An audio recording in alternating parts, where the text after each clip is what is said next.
In example 3, we want to find an equation of the circle that has a center of -3, -5, and passes through the point -2, 5.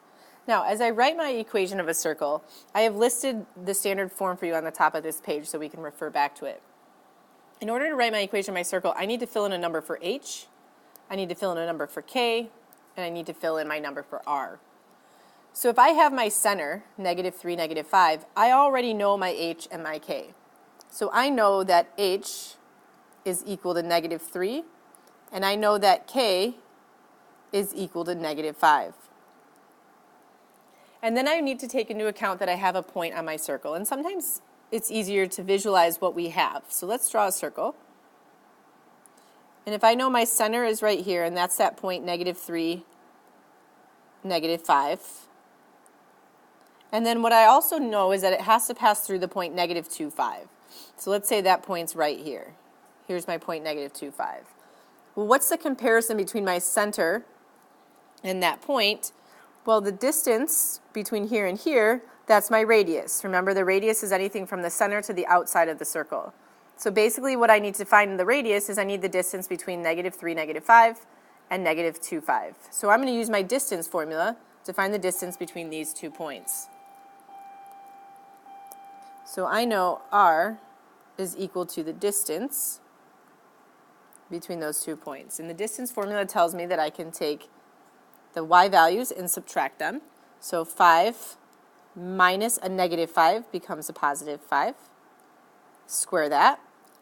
Plus, I can subtract my x's, my x coordinates. So I have -2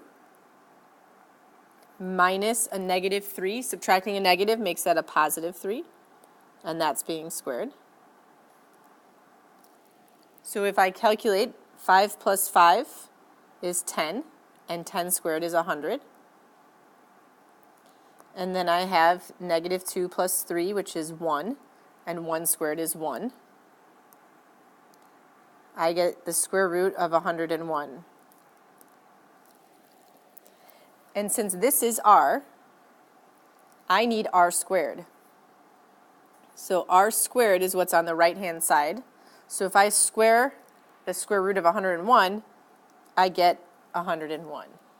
So my answer now, putting it all together, I have x minus a -3, which would become a +3 squared, plus y minus a -5 becomes a +5 squared, and that's going to be equal to 101. Next, I would like you to do the try this. So you can pause this now and unpause it when you're ready to check your answer. If you did the try this correctly, you should get an answer of x plus 5 squared plus y minus 2 squared equal to 32. If you have questions, please let me know.